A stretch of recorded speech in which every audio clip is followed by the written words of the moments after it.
আমাদের weekly update ভিডিওতে আরো একবার সকলকে অনেক অনেক স্বাগত। বাজারে তুফানি তেজি চলছে, যেটা দেখে মনে হচ্ছে যেন টাকা সুনামি আসছে।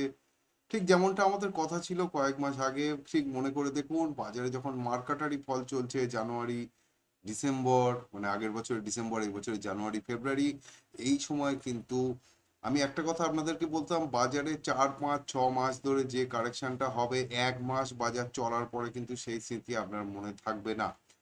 এবারে কি হয়েছে, আমরা কিছু কিছু স্টক দেখেছি যে স্টকগুলো মার্কেটের সাথে এখনো পর্যন্ত পারফর্ম করছে না, এখনো পর্যন্ত একটু যেন ধিমে তালে বা ব্যাকফুটে খেলছে, কিন্তু তাদের চার্ট এখনো ভালো রয়েছে, তো সেই মতো করে আমরা তাতে অবস্থান করছি। কিন্তু যে যে স্টকগুলো মার্কেটের সাথে গুড পারফর্ম করছে তাদের নিয়ে সন্দেহ রাখার কোনো প্রশ্নই ওঠে না। তার কারণ মার্কেট কিন্তু যে কোনো একটা সেক্টর বা যে কোনো একটা স্টক স্ট্যান্ডালোন ভাবে পারফর্ম করছে না, বরঞ্চ একটু খেয়াল করলে দেখা যাবে যে কিছু কিছু স্টককে বাধ্যতামূলকভাবে একটু যেন মনে হচ্ছে ডাউন পারফর্ম করানো হচ্ছে তাদের।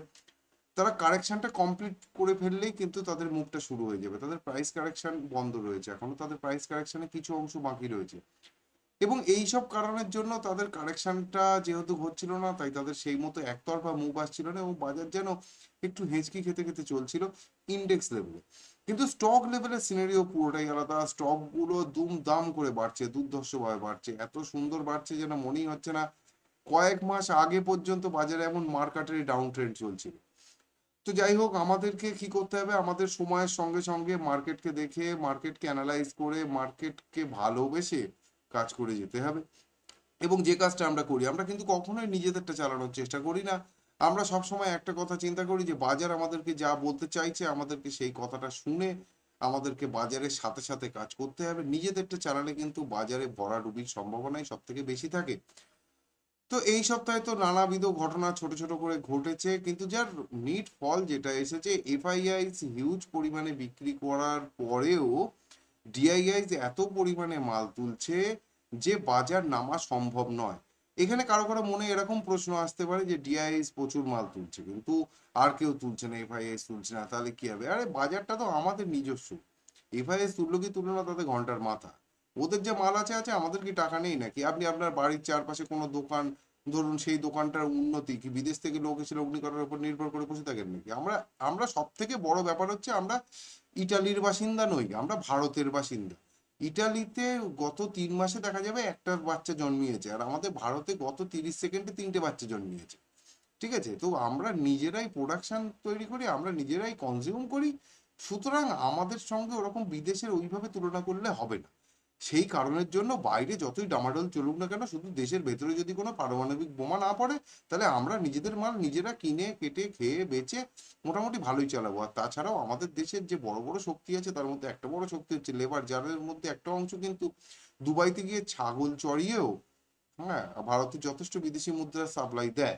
তো এরকম নানাবিধ সেক্টরে যেহেতু ভারতের পপুলেশনটা বেশি, তাই বিভিন্ন দেশ থেকে ভারত কামিয়ে আনছে, যার পুরোপুরি ইম্প্যাক্টটা আমরা পাচ্ছি। এবং আরবিআই মনিটারি পলিসি দেখলে আমরা যেটা দেখতে পেয়েছি, আরবিআই মনিটারি পলিসিতে সঞ্জয় মালহোত্রা স্যার অবশ্যই বলে দিয়েছেন যে আমরা কোনো রকম ঢাক ঢাক গুড় গুড় রাখবো না, আমাদের এইটা করার ক্ষমতা আছে, আমরা এই করে দিলাম।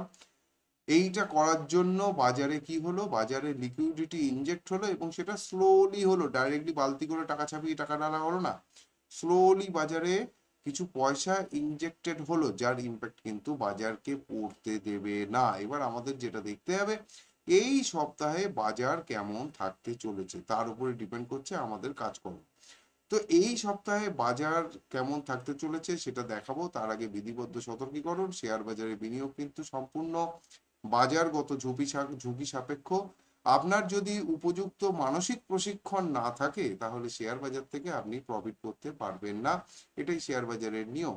তাই উপযুক্ত কারো কাছ থেকে শিখে নিন, অথবা অথবা যিনি আপনার ফান্ড ম্যানেজার তার সঙ্গে কথা বলে শেয়ার বাজারে বিনিয়োগ করুন।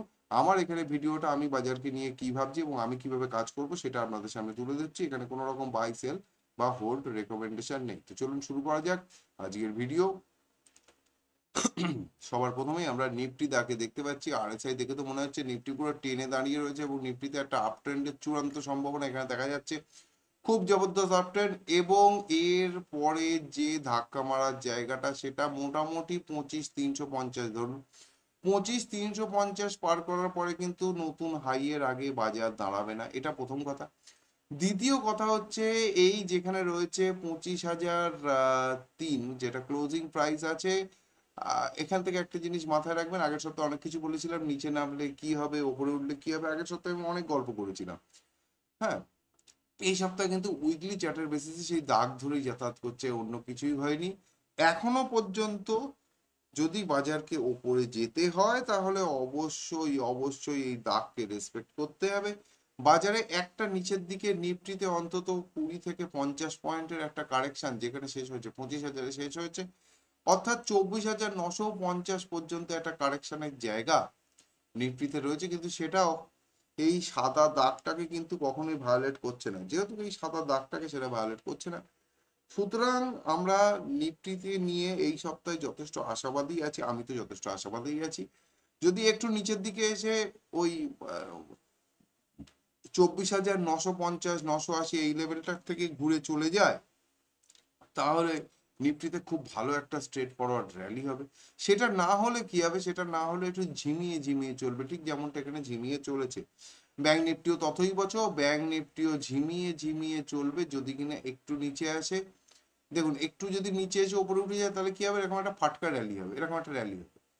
আর সেটা যদি না হয় তাহলে এখানে ছোট্ট করে র্যালি হবে দাঁড়াবে, আবার র্যালি হবে দাঁড়াবে, এরকম করতে করতে যাবে ব্যাংক নিফটি। তো মোটামুটি ওপরের দিকের জায়গাটাই আমরা দেখতে পাচ্ছি, নিচে সেরকম কিছু দেখতে পাচ্ছি না।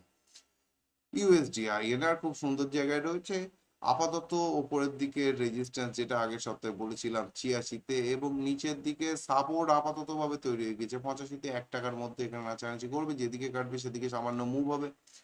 ইন্ডিয়া ভিক্স দেখুন পপাত ধরনী তলে সোজা কোথায় নেমে চলে এলো, তার মানে বাজারে এবারে একতরফা মুভ হতে চলেছে।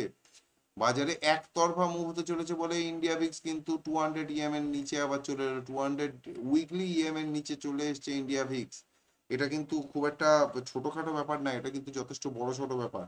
200 ইএম উইকলি ইএম এর নিচে যখন বাজার চলে এসছে তার মানে বাজারে একতরফা মুভ হবে, ভোলাটিলিটি কমবে, এটাই ইন্ডিকেট করছে। যদি না আবার 1570-এর ওপরে উঠে যায়, 1570-এর ওপরে উঠে গেলে আবার অন্যরকম হবে। গোল্ড মোটামুটি অল টাইম হাই এর পাশে গিয়ে দাঁড়িয়ে একটুখানি একটুখানি যেন দুলছে। দেখুন আরএসআই যদি গোল্ডের 50-এর নিচে না নামে, খুব ভালো করে এই জিনিসটা মাথায় রাখা দরকার আমাদের সবার, আরএসআই যদি গোল্ডে 50-এর নিচে না নামে তাহলে আমরা এখান থেকে এইরকম একটা অস্ত্র ব্যবহার করে এর সম্ভাব্য রেঞ্জকে নির্ধারণ করতে পারি, এবং সেই রেঞ্জ আপাতত যেটা দেখা যাচ্ছে সেটা এর মধ্যে দিয়ে যাবে। আপাতত এই ত্রিভুজটা এখানে আঁকা থাকলো। আরএসআই যদি নিচে নেমে আসে তাহলে গোল্ডে একটা কারেকশন হবে, আর যদি আরএসআই নিচে না নেমে আসে তাহলে গোল্ড এর মধ্যে কারেকশন করবে, এবং এইটা কাটার পরেই কিন্তু একটা উপরের দিকে র্যালি হবে এটা গোল্ডে। সিলভার এই সপ্তাহে, গত সপ্তাহে বলে রেখে গিয়েছিলাম সিলভারের চার্ট দেখে মনে হচ্ছে সিলভার উঠতে চলেছে, এই সপ্তাহে যথেষ্ট ভালো একটা মুভ হয়েছে। এবং সবার প্রথমে আমাদেরকে সিলভারে উইকলি চার্ট কিন্তু দেখে নেওয়ার দরকার আছে। উইকলি চার্টে দেখুন সিলভার সেই একই রকম যেটা গোল্ড এই সবে করেছে, সিলভার সেইটাই করতে করতে আসছিল, এইখানে বেরোনোর চেষ্টা করেও পারেনি, সময় নিয়েছে, অনেকটা নেমে এসেছিল সেই 87,000-এর আশপাশে নেমে এসেছিল, 87, হ্যাঁ এ তো 86,900-800 নেমে এসেছিল উপরের থেকে 1 লাখ থেকে, আবার সবে 1 লাখ পার করলো, খুব সুন্দরভাবে বাড়ছে, খুব সুন্দরভাবে বাড়ছে। এবং এই যেটা তৈরি করেছে আপনারা মোটামুটি চার্ট দেখে দেখে এতদূর পর্যন্ত একটা জিনিসে ক্লিয়ার হয়েছেন, এইখানে গিয়ে এই যে ক্যান্ডেলটা তৈরি হয়েছিল, এই ক্যান্ডেলের ওপরে ক্যান্ডেল তৈরি হলে এরকমই হয়, এবং এই আবার যে ক্যান্ডেলটা তৈরি হয়েছে স্পিনিং টপ মতো, যদি এর ওপরে খুলে সাস্টেন করে যায় সিলভারের উপরে খুলে সাস্টেন করে গেলে এখান থেকেও 2-3%-এর র্যালি কিন্তু প্রথম দিনই দিয়ে দিতে পারে সিলভারের অন্তত চার্ট তাই বলছে।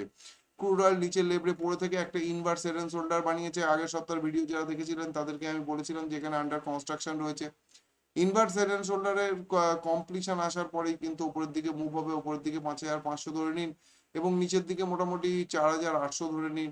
তো এখানে 700 পয়েন্ট, তো 5,500 থেকে যদি আপনি 700 পয়েন্ট ওপরে যোগ করেন তাহলে 6,200, মোটামুটি 6,200-র আশপাশে গিয়ে আগের রেজিস্ট্যান্সটা এসে দাঁড়াবে। তো এইখানে যদি ব্রেকআউট হয়, এই যে জায়গাটা রয়েছে এই জায়গাটা, এটা কিন্তু একটা কপি বুক কপি বুক প্যাটার্ন পুরো তৈরি হচ্ছে ইনভার্স হেড অ্যান্ড শোল্ডারে, একদম বইতে এইভাবে আঁকা থাকে inverse head and shoulder. Crude কিন্তু ঠিক সেই রকম inverse head and shoulder pattern একটা তৈরি করেছে, এবং ক্রুডের এই প্যাটার্নটা বলছে যে ক্রুড এখান থেকে 6,200 পর্যন্ত উঠতে পারে, যদি কিনা যেখানে শেষ হয়েছে 5,534, আপনি ধরুন 5,550, 5,550-এর উপর সাস্টেন করে গেলে কিন্তু 6,200 পর্যন্ত একটা র্যালি আসবে, সেক্ষেত্রে আবার একটু এদিক ওদিক দুলবে, এবং গোল্ড সেক্ষেত্রে একটু উইক হবে। এটাও কিন্তু মাথায় রাখতে হবে, গোল্ডের চার্টও যা বলছে এবং এও যা বলছে এরকমই। ন্যাচারাল গ্যাস দেখুন আমি বানিয়ে রেখেছিলাম এখানে একটা অ্যাসেন্ডিং ট্রায়াঙ্গেল, পুরো সপ্তাহ জুড়ে কি করেছে, নাচানাচি লাফালাফি ঝাঁপাঝাঁপি, যাই করুক না কেন, যাই করুক না কেন, এটা উইকলি চার্টের বেসিসে বানানো, উইকলি চার্টের বেসিসে এই অ্যাসেন্ডিং ট্রায়াঙ্গেল এখনো পর্যন্ত কেটে উঠতে পারেনি ন্যাচারাল গ্যাস, যদিও ডেলি চার্টের বেসিসে দেখা যাচ্ছে সবে ব্রেকআউট দিয়ে দাঁড়িয়েছে। তো যদি ন্যাচারাল গ্যাসকে উপরে উঠতে হয় তাহলে অবশ্যই এই দাগের নিচে আসা যাবে না, অর্থাৎ 322-এর নিচে আসা যাবে না, তাহলেই ওপরে যাবে, তা না হলে কিন্তু আবার একবার নিচের দিকে ঠোক্কর মারার সম্ভাবনায় ন্যাচারাল গ্যাসে সব থেকে বেশি দেখা যাচ্ছে। ডাও জোন্স আবার নিজেকে মোটামুটি ঠিক করে ফেলেছে, মোটামুটি নিজেকে ঠিক করে ফেলেছে, যদি এখান থেকে উঠে ওপরে সাস্টেন করে যায় তাহলে ওপরের র্যালি আবার কন্টিনিউ হতে থাকবে ডাও জোন্সে। আপাতত এইখানেই সব থেকে বড় রেজিস্ট্যান্সটা রয়েছে, যেটা ডাও জোন্স কেটে ওঠার চেষ্টা করছে। আগামী সপ্তাহটা ডাও জোন্সের জন্য খুবই ক্রুশিয়াল, কেন এদিকে দেখুন আরএসআইটাও 53-তে রয়েছে, সুতরাং এটা যথেষ্ট একটা বুলিশ ট্রেন্ডকে উল্লেখ করছে। নাসডাক তো প্রায় অল টাইম হাইয়ের কাছাকাছি চলে এসেছে, এদের কারেকশন হওয়ার কথা, বাট সামহাও কেন যে হচ্ছে না, এর পিছনে কোন দৈব বল কাজ করছে, বা কোন যে বড় বড় টাকার খনির মালিক এখানে ইনভেস্ট করে বসে রয়েছে, সেইটা আগে আগে আমাদেরকে খুঁজে অবশ্যই পাইয়ে দেবে বাজার, তো বাজার চোখে আঙুল দিয়ে দেখিয়ে দেয়। হঠাৎ করে কিছু একটা হবে, তারপরে গিয়ে দেখা যাবে যে এরা পপাত ধরণী তলে করে নেমে চলে আসলো, এবং তারপরে গিয়ে সবাই খুঁজতে লাগলো কি হয়েছে কি হয়েছে, দেখা যাবে যে অমুক বছর থেকে অমুক এরকম টানাটানি করছিল। কারণ ডাও জোন্স এবং নাসডাক দুটোরই চার্ট আমার একদমই পছন্দ না, মানে আমাকে দিলেও আমি নেবো না এরকম একটা চার্ট আর কি। ঠিক আছে, তো নিফটি ব্যাংক নিফটি সমস্ত কিছু চার্ট আমরা দেখে যেটা দেখতে পেলাম যে বাজারে এই সপ্তাহে একটা ঊর্ধ্বমুখ গতি হওয়ার সম্ভাবনা এই সব থেকে বেশি রয়েছে। বাকি তো সময়ের সঙ্গে সঙ্গে আগে আগে আমাদেরকে আপডেট থাকতে হবে, বাজার যেভাবে বলবে আমরা সেইভাবে কাজ করব, আমরা নিজেদেরটা একদমই চালাবো না, এই কথাটা সবাই আমরা মনে রাখবো। তো সবাই ভালো থাকুন, সুস্থ থাকুন, এবং শেয়ার বাজার থেকে প্রচুর প্রচুর প্রচুর প্রফিট করুন, এই শুভকামনা জানিয়ে আজকের ভিডিও এখানেই শেষ করছি। জয় ভোলেনাথ।